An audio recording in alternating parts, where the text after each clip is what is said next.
Sir నమస్తే sir. నమస్తే. ఈరోజు క్రికెట్ విషయాలు ఏంటి సార్? ఈరోజు క్రికెట్ విశేషాలంటే మన బీసీసీఐ భారత్ క్రికెట్ నియంత్రణ మండలి ఒక కొత్త చట్టాన్ని తీసుకొచ్చిందంట. ఏంటి ఆ చట్టం అంటే, ఇంతకు మునుపు క్రికెట్లో ఆడేటటువంటి ప్లేయర్కి ఏదైనా దెబ్బ తగిలినా, కాలు చెయ్యో ఏదైనా తగిలినా అతని బదులు ఎక్స్ట్రా ప్లేయర్ని పెట్టే అవకాశం లేదు. తలకి పెద్ద గాయమైన దెబ్బ తగిలితే తప్ప మరి అట్లా ఆడే అవకాశం వేరే వాడిని పెట్టి, మిగిలిన ఏ దెబ్బ తగిలినా వేరే వాడిని పెట్టే అవకాశం లేదు. అది ఒక్కొక్కసారి క్రికెట్లో పెద్ద ఇబ్బంది అవుతుంది. బాగా ఆడే ప్లేయర్కి దెబ్బ తగిలితే వాడు ఆడలేకపోతున్నాడు. ఈ మధ్య కూడా ఎక్కడో ఒక మ్యాచ్లో ఇండియా వాడికి దెబ్బ తగిలితే మన ఇండియా వాళ్ళు ఎక్స్ట్రా ప్లేయర్ని పెడదామని ఒప్పుకున్నా వాళ్ళు వేరే ఇంగ్లాండ్ వాళ్ళు ఒప్పుకోలేదు. కాబట్టి దాన్ని బట్టి మన భారత్ క్రికెట్ నియంత్రణ మండలి ఒక కొత్త చట్టం తీసుకొచ్చింది. రేపు 2025-26 నుంచి రంజీ ట్రోఫీ జరిగిపోతుంది. దాంట్లో మాత్రం మనకి ఏ దెబ్బ తగిలినా ప్లేయర్ ఆడలేకపోతే ఒక డాక్టరు, రెఫరీలు వాళ్ళందరూ చేరి ఈ ఆడలేని దెబ్బ అని సర్టిఫికేట్ ఇస్తే వేరే ప్లేయర్ని పెట్టుకోవచ్చు అని. ఇంతకు మునుపు మాత్రం తలకు తీవ్రమైన గాయం అయితేనే వేరే ప్లేయరు, చేతులకు కాళ్ళకి తగిలితే వేరే ప్లేయర్ లేదు. ఇప్పుడు అట్లా కాకుండా ఆడలేని దెబ్బ ఎక్కడ తగిలినా వేరే ప్లేయర్ని పెట్టచ్చు అని ఒక కొత్త చట్టం తెచ్చిందంట క్రికెట్ సంస్థ బీసీసీఐ. అది ఈరోజు విశేషం. తర్వాత ఇంకొక ఆస్ట్రేలియా సింప్సన్ అనే పెద్ద క్రికెట్ పేరున్నవాడు, మరి ఆస్ట్రేలియా దిగ్గజంగా పేరు పొందినవాడు సింప్సన్ అని ఆయన నిన్న చచ్చిపోయినాడట. ఆయనకి బ్యాట్స్మెన్గా, కోచర్గా గొప్ప పేరుందట ఆ దేశంలో, ఆస్ట్రేలియా టీంలో. ఆయన చనిపోయినప్పుడు ఆయన వయసు 89 సంవత్సరాలు.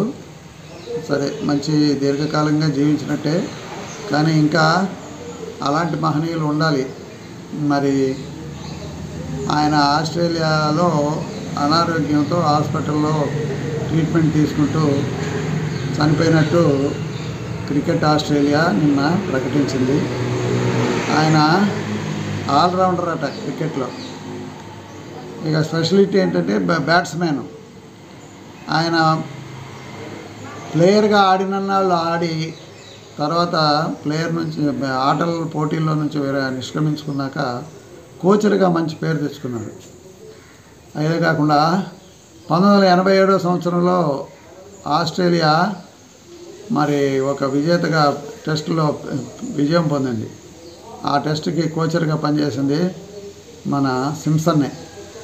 అటువంటి గొప్ప పేరుంది ఆయనకి. 16 సంవత్సరాల వయసు నుంచే క్రికెట్ మీద ఆసక్తి అట. అప్పటి నుంచే మంచి నైపుణ్యం సంపాదించినాడు. దేశంలో ఒక మంచి ఆటగాడిగా పేరు తెచ్చుకున్నాడు ఆస్ట్రేలియాలో. ఆయన 1978 సంవత్సరం ఆఖరిగా వెస్టిండీస్తో కింగ్స్ లైన్లో ఆడినాడట టెస్ట్. అది 1978లో ఆఖరిగా కింగ్స్టన్ అనే ఊర్లో ఆడాడు. అది మళ్ళీ ఆ తర్వాత పోటీల్లో పాల్గొనలేదు. ఆయన 111 ఇన్నింగ్స్లో 4869 పరుగులు చేసినాడు. అంటే సగటున 46.81 పరుగులు చేశాడట. మరి 10 సెంచరీలు తీసినాడు, 27 హాఫ్ సెంచరీలు తీసినాడు. మరి సింప్సన్లో 71 వికెట్లు తీశాడు. స్పిన్నింగ్ బాల్లో 71 వికెట్లు తీసినాడట.